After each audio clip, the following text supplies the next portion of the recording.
Bonjour à chacun et à chacune.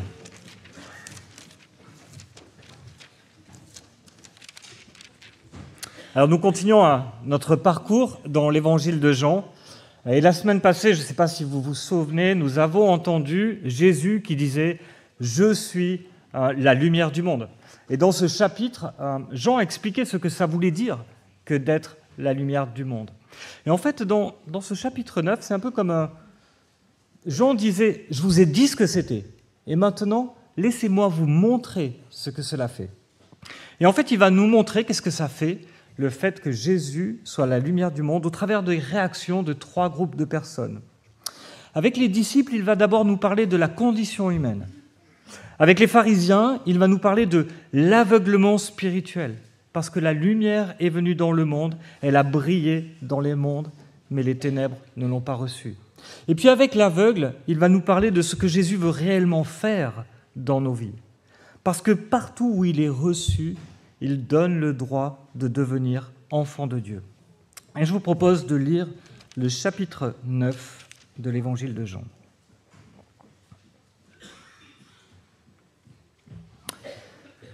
Jésus vit en passant un homme aveugle de naissance. Ses disciples lui posèrent cette question. « Maître, qui a péché, cet homme ou ses parents, pour qu'il soit né aveugle ?» Jésus répondit. « Ce n'est pas que lui ou ses parents aient péché, mais c'est afin que les œuvres de Dieu soient révélées en lui. Il faut que je fasse, tant qu'il fait jour, les œuvres de celui qui m'a envoyé. La nuit vient où personne ne peut travailler.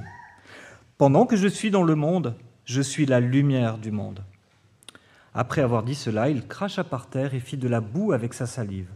Puis il applique cette boue sur les yeux de l'aveugle et il dit « Va te laver au bassin de Siloé », nom qui signifie « envoyé ». Il y alla donc, se lava et revint voyant clair. Ses voisins et ceux qui l'avaient vu mendier auparavant disaient « N'est-ce pas celui qui se tenait assis et qui mendiait ?» Les uns disaient « C'est lui ».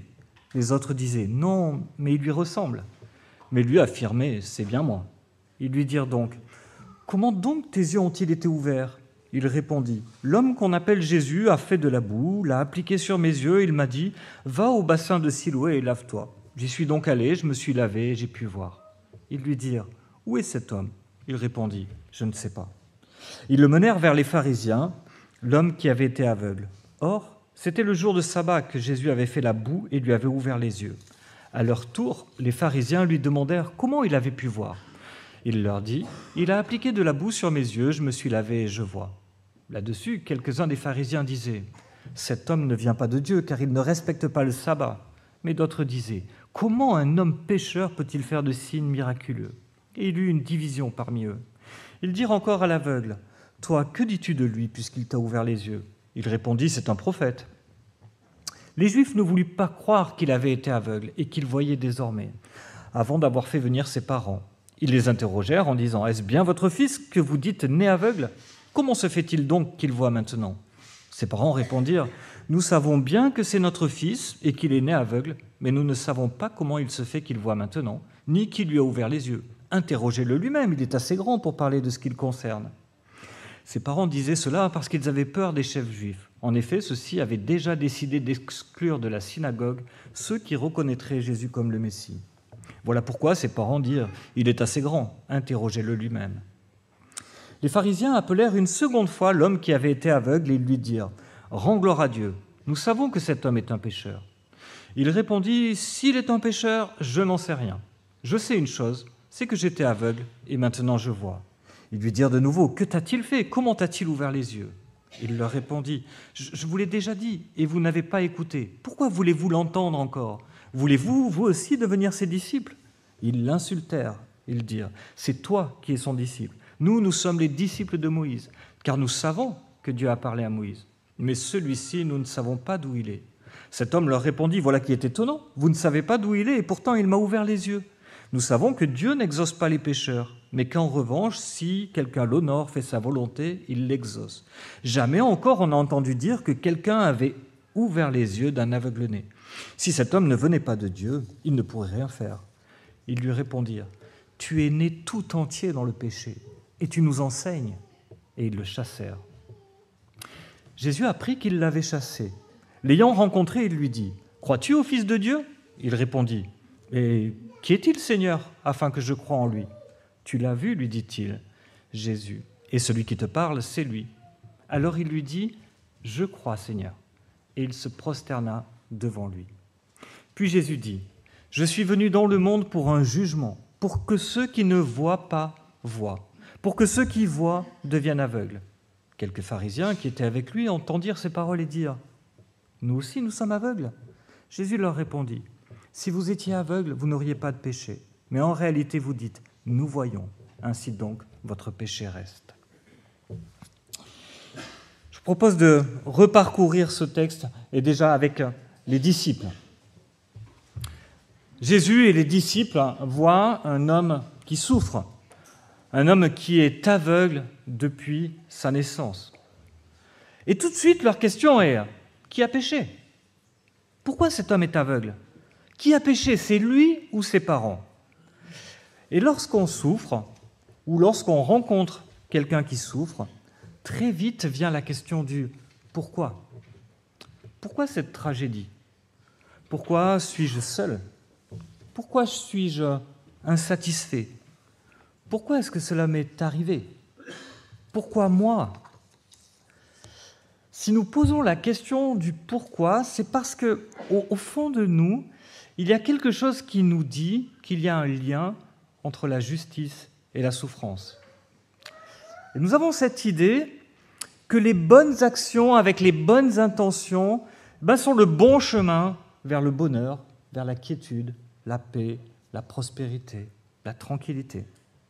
Et c'est quelque chose qui est ancré très profondément en nous. Et si vous avez une vie difficile, c'est que vous devez avoir fait quelque chose pour la mériter. Et ce matin, le texte s'ouvre sur cette idée. Les disciples rencontrent un mendiant, il est aveugle depuis sa naissance. Et pour eux, le lien est évident. C'est normal qu'il soit aveugle. C'est normal parce que soit ses parents, soit lui ont péché. Il y a forcément un péché qui précède son aveuglement. Soit le bébé a péché dans le ventre de sa mère, ne riez pas, c'était une hypothèse assez sérieuse qui était envisagée, qu'on pouvait pécher dans le ventre de sa mère. Et d'ailleurs, c'est ce qui justifiait, par exemple, le choix de Dieu pour Jacob par rapport à Ésaü. C'était forcément que dans le ventre, Ésaü avait fait quelque chose de mal. On ne va pas rester très longtemps sur cette idée. Mais si ce n'était pas lui, alors c'était que c'était ses parents. Et par exemple, dans Exode 20, on peut lire « Je punis la faute des pères sur les enfants ». Logique, si ce n'est pas lui, c'est ses parents. Nous ne devrions pas faire ce lien étroit entre la souffrance et le péché. Nous ne devrions pas faire ce lien étroit entre la souffrance et le péché. Ce lien qui dit que si vous avez une vie difficile, c'est que vous devez la mériter. Au moins 3 raisons. La première, à cause de ceux qui vont bien. À cause de l'orgueil, de l'autosatisfaction que cela suscite chez les gens qui ont une vie agréable. On ne s'en attribue pas facilement le mérite. Et puis en plus, il y a quelque chose d'un peu subtil qui se passe en nous quand on va bien. En fait, on veut croire que ce lien existe. Pourquoi ? Parce que quand nous voyons quelqu'un qui souffre, on a besoin de croire que c'est de sa faute. S'il faisait plus attention. J'ai toujours eu quelques doutes à son sujet. Une telle avalanche de soucis, Dieu doit vouloir lui apprendre quelque chose. S'il se repentait, il pourrait guérir. Au passage, l'amour ne soupçonne pas le mal.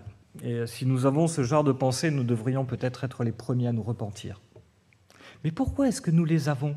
Pourquoi est-ce que nous avons ces pensées qui sont au fond de nous ? Parce qu'elles nous disent que ce qui lui arrive ne nous arrivera pas. Si c'est de sa faute, je suis tranquille.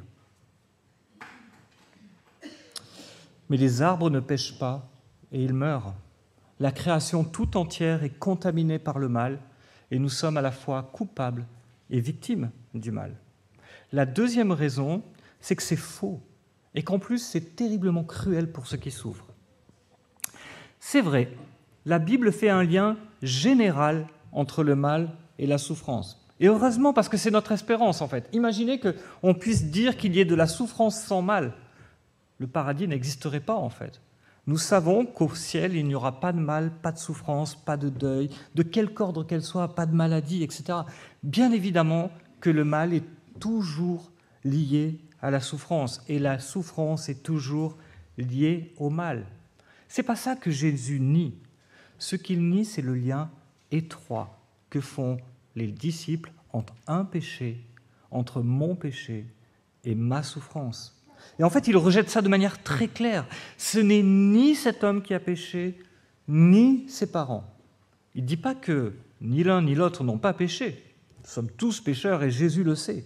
Il dit que sa souffrance n'a aucun lien avec son péché. Troisièmement, aujourd'hui, il y a des milliers de chrétiens qui souffrent. Et ils ne souffrent pas à cause de leur péché, mais à cause de leur obéissance à Jésus.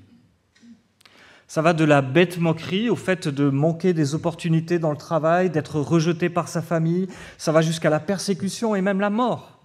Et ces gens ne souffrent pas à cause de leur péché, ils souffrent à cause de leur obéissance à Jésus. Jésus lui-même a souffert à cause de son obéissance, et il nous dit qu'il est normal que ceux qui le suivent éprouvent les mêmes souffrances. Ainsi, s'il est vrai que quelquefois, notre souffrance peut être directement liée à notre propre péché, cette même souffrance peut être aussi la conséquence de vivre dans un monde injuste.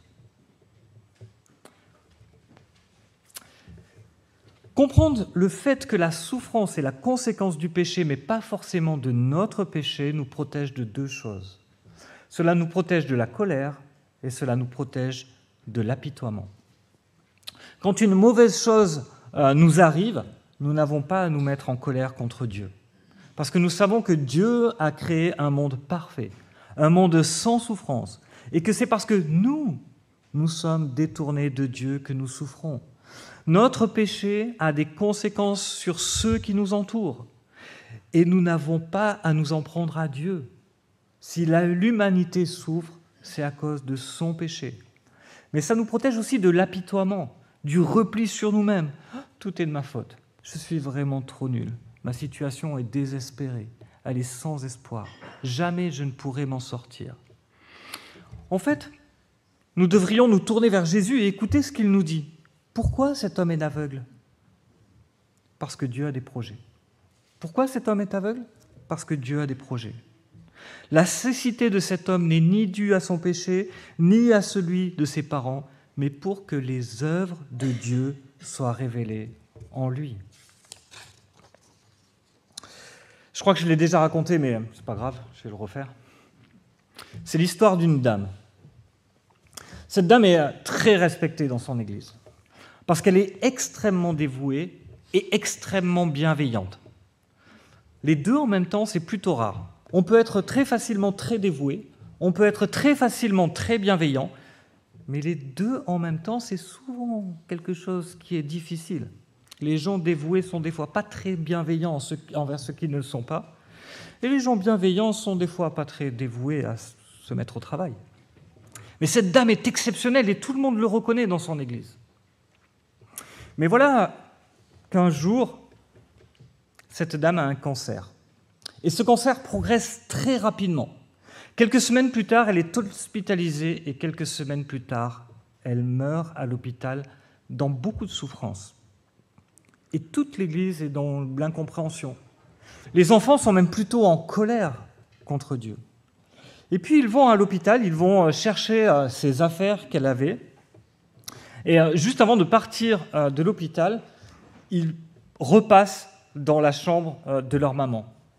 Un peu le dernier regard sur cette chambre où leur maman est morte.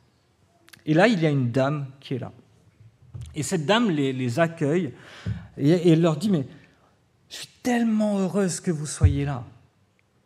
Je ne savais pas si je vous rencontrais un jour, je ne vous connais pas, mais il fallait vraiment que je vous voie. » Je dis « Ah bon, qu'est-ce qui se passe ?»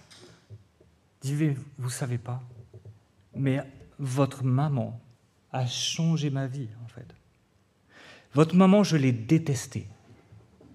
Je l'ai détestée parce que je souffrais et qu'elle souffrait, et que moi, j'insultais tout le monde, et que moi, j'étais en colère contre tout le monde, et qu'elle, elle était heureuse. Et je la détestais de la voir heureuse. Et je la détestais parce qu'elle n'arrêtait pas de me parler de son Dieu qui est bon, qui est doux, qui est agréable, qui prenait soin d'elle, alors qu'elle était en train de souffrir.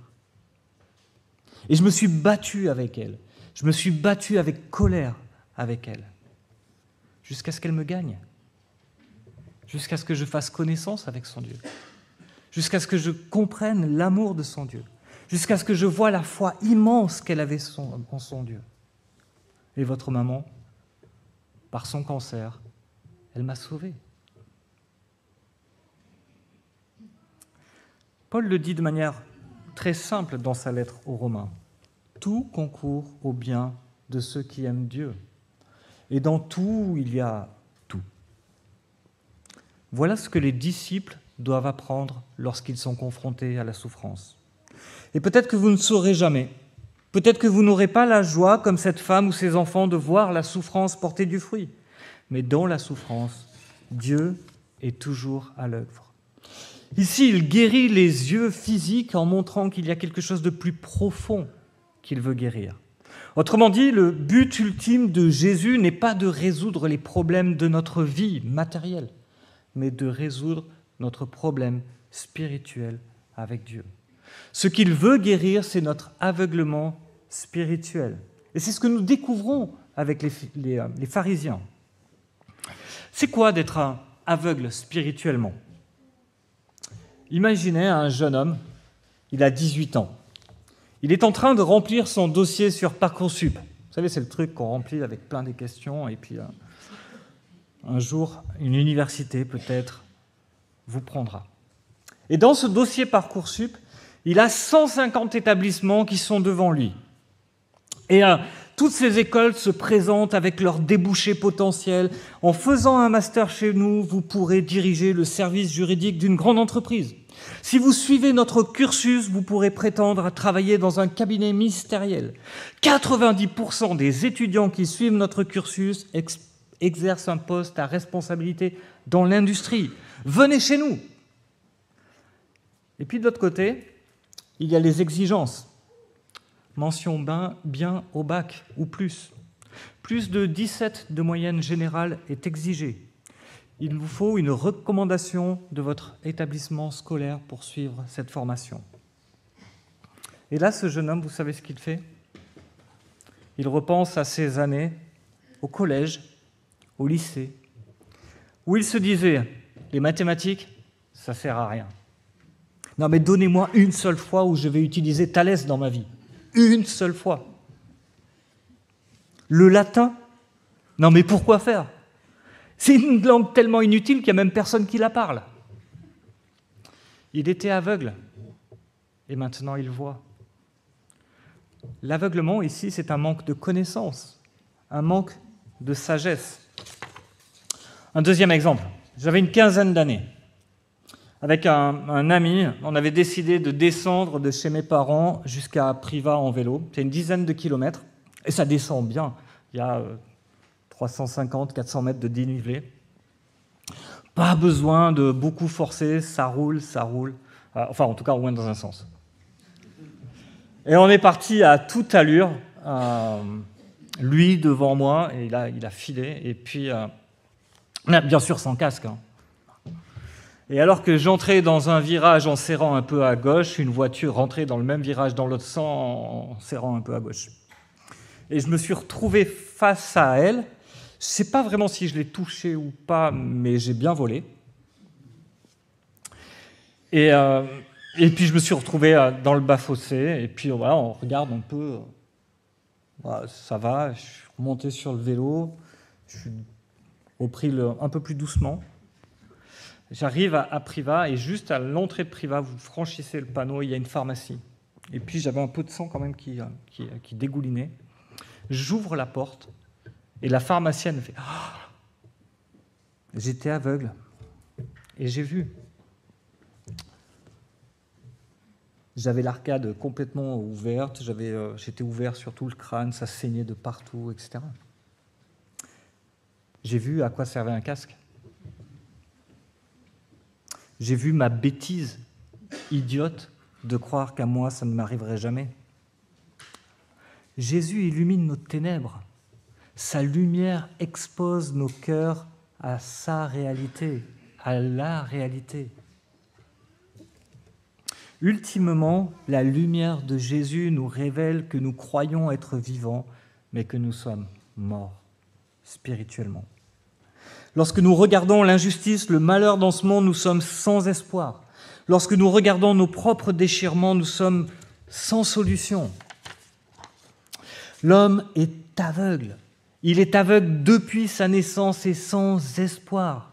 Regardez ce qu'il dit au verset 32. « Jamais encore on a entendu dire que quelqu'un avait ouvert les yeux d'un aveugle né. » Nous sommes des aveugles, nous tâtonnons dans le noir, nous cherchons la sécurité dans le travail, nous cherchons un statut social dans les relations, nous cherchons à être attirants par le sport, nous aspirons à quelque chose qui donnerait du sens à nos vies.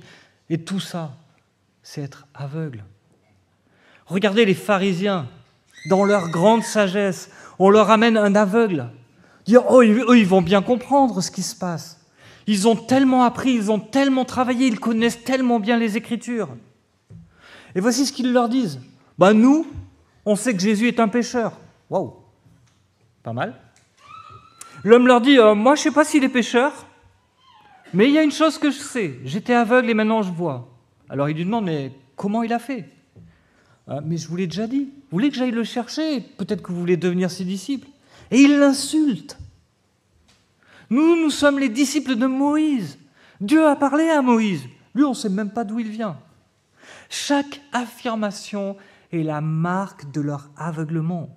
Jésus est un pécheur. Ils ne veulent pas l'écouter. Ils ne veulent pas le suivre. Ils écoutent Moïse. Leur obéissance, c'est la loi qui les sauve. Alors que Jésus a guéri cet homme le jour du sabbat. Jésus a pétri de la terre le jour du sabbat. C'est un pécheur. Leur aveuglement les pousse à se croire même meilleurs que Jésus. Leur aveuglement les empêche de voir leurs propres conditions. Ils pensent avoir le contrôle sur leur vie. Jean fait un contraste entre la foi de celui qui était aveugle et qui maintenant voit et l'endurcissement de ceux qui croient voir, mais qui en réalité sont aveugles. Et tout de suite, Jésus déclare, « Vous savez, moi, je suis venu dans le monde pour un jugement, pour que ceux qui ne voient pas voient, mais pour que ceux qui voient deviennent aveugles. » Et en fait, Jésus est en train de parler d'un renversement de situation. Il n'est pas en train de dire que ceux qui voient spirituellement vont devenir aveugles. Il est plutôt en train de dire, vous savez, il y a des gens dans la vie qui ont beaucoup d'avantages, qui sont bien éduqués, qui ont une grande intelligence, un grand succès, une bonne santé, un bonheur sympathique, et qui sont fermés à l'Évangile, qui sont bien moins réactifs, bien moins réceptifs à l'Évangile. Quelle est la chose à laquelle les pharisiens s'accrochent ? À la loi. Ils sont des méritants. Eux, ils respectent le sabbat. Quelle est la chose qui irrite le plus un méritant ? La grâce. Parce que les pécheurs sont mis sur un pied d'égalité. Je ne sais pas si vous avez déjà vu ça.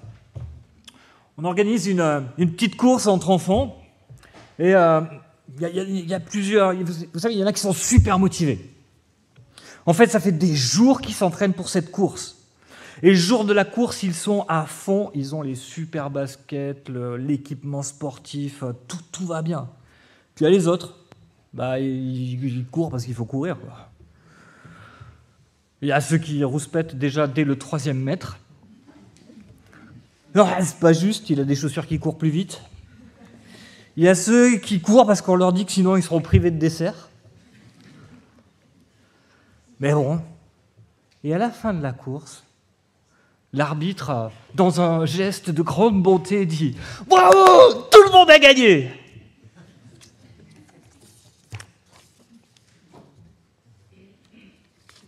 Ça fait plaisir à certains.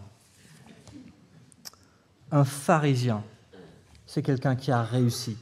Il a travaillé pour cela. Et maintenant, quand les gens ont un problème, quand ils ont un doute, c'est eux qui viennent voir. Et là, tiens, on a trouvé un gars, c'est un peu bizarre ce qui se passe. Tu ne peux pas nous expliquer ce qui se passe? C'est eux qu'on vient consulter. C'est difficile d'admettre qu'on est aveugle quand on est brillant. C'est difficile d'admettre notre faillite quand on a l'impression d'avoir réussi. C'est difficile d'admettre qu'on a besoin de grâce quand on se croit meilleur que les autres. C'est pour ça que Jésus doit intervenir. C'est pour ça que Jésus doit intervenir dans nos vies. Nous avons besoin qu'il nous mette face à la réalité. Nous sommes loin d'avoir remporté la course. Il doit nous révéler que nous sommes de pauvres pécheurs perdus, que nous ne pouvons rien faire pour être sauvés. Et ils sont choqués. Ils entendent la condamnation de Jésus. Ils disent, tu dis que nous, on est aveugles. Et Jésus leur dit, oui, et plus que vous le croyez. Parce qu'en fait, vous êtes aveugles à votre aveuglement. Votre problème, ce n'est pas d'être aveugle. Votre problème, c'est d'être aveugle à votre aveuglement. Votre orgueil, votre certitude vous condamne et vous ne pouvez rien y faire. Mais alors, quel espoir! Comment les aveugles peuvent-ils retrouver la vue? Ou comment pouvons-nous être sauvés? Je voudrais remonter en arrière. Au verset 5, Jésus rappelle ce qu'il n'avait pas cessé de leur dire dans le chapitre d'avant. « Je suis la lumière du monde. » Et puis, il crache, il fait de la boue, il la met sur les yeux de l'aveugle et il lui ordonne d'aller se laver au bassin de Siloé. Jusque-là, l'aveugle n'a rien fait, rien dit. C'est Jésus qui a pris toutes les initiatives. C'est Jésus qui a vu cet homme au verset 1, qui est allé vers lui. C'est Jésus qui a tout fait. Et maintenant, l'homme n'a qu'à obéir. Va te laver. Et à son retour, il voit. Il voit et ça change tout. Ça change tout et ça se voit. Oui, lui, il voit le monde, mais le monde voit qu'il voit. Ouais, ça marche. Ça change la façon dont il voit le monde. J'imagine que pour aller au bassin de Siloé, ça a été peut-être un peu compliqué. À chaque coin de rue, c'est par là-bas le bassin? Je suis bien dans la bonne direction? Et il revient au courant. Mais ça change la façon dont le monde voit cet homme. Si Jésus change votre vie, si Jésus illumine votre vie, ça se voit. Les voisins le remarquent tout de suite. Il y a quelque chose de différent. Ils sont intrigués, ils posent des questions, mais est-ce que c'est vraiment lui? Pas lui? Ah si, c'est lui. Ils demandent aux parents. Mais comment c'est possible? Jésus, tu ne sais pas ce qui s'est passé? Non, il ne sait pas grand-chose. Mais ce qu'il sait, c'est que cet homme vient de transformer sa vie. Et quand cet homme, Jésus, vient à lui, et c'est pour lui demander, il lui dit, mais crois-tu au Fils de Dieu? Il lui dit, éclaire-moi. Je ne sais pas qui c'est, éclaire-moi. Tu m'as déjà rendu ma vue physique, maintenant éclaire-moi, dis-moi, pour que je croie en lui. Il a soif de croire en Jésus. Et quand Jésus l'éclaire en se révélant à lui, en lui disant, mais c'est moi. Il dit, je crois, Seigneur. Et il se prosterne devant lui. Quand Jésus illumine nos cœurs, cela nous éclaire nos péchés, notre façon de penser, les choses pour lesquelles nous voulions vivre pâlissent à sa lumière. Il nous révèle qu'à la fois, il a pris nos ténèbres sur lui. Il a été condamné à notre place pour que nous puissions vivre. Lorsque Jésus illumine nos cœurs, il y a une chose qui change instantanément. Les ténèbres disparaissent. Vous rentrez dans une pièce noire, vous allumez l'interrupteur, les ténèbres disparaissent. Nous n'avons plus à regarder à nos péchés, à la culpabilité, la honte. Tout cela a disparu. Nous pouvons regarder l'avenir avec assurance parce que Jésus est venu. Nous pouvons courir, vivre différemment notre vie. Et puis, il y a des choses qui auront besoin de plus de lumière. C'est un peu comme si Jésus avait acheté une vieille maison de 353 pièces. Et il ouvre les volets une par une. Mais à chaque fois que les volets sont ouverts, les ténèbres disparaissent. Ça ne veut pas dire qu'il ne découvre pas qu'il y a des travaux et des rénovations à faire, hein. Mais ça va peut-être prendre du temps, et ça prend du temps dans nos vies. Mais au contact de sa parole, jour après jour, dimanche après dimanche, Jésus est la lumière du monde. Jésus éclaire notre façon de penser. Jésus les met face à sa réalité. Jésus nous donne une vie nouvelle, une vie éternelle. Il débusque les mensonges qui nous rendent encore prisonniers. Il débusque les peurs, les craintes qui parfois nous pourrissent la vie. Il nous remplit de confiance en nous posant toute cette question, tout le temps la même. Crois-tu au Fils de Dieu? Crois-tu au Fils de Dieu? Crois-tu au Fils de Dieu? Et ce matin, je prie pour que tous, ensemble, on puisse répondre « Oui, par la foi, je crois, parce que tu es venu jusqu'à moi. » Et nous voulons t'adorer ensemble, parce que tu nous as rendu la vie en subissant les ténèbres de la croix à notre place. Prions.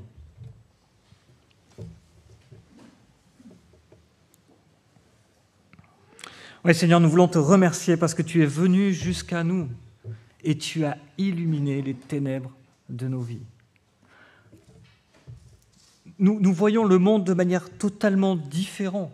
Et quand je parle avec mes voisins, que je parle avec des gens qui ne te connaissent pas, je me rends compte à quel point tu m'as illuminé.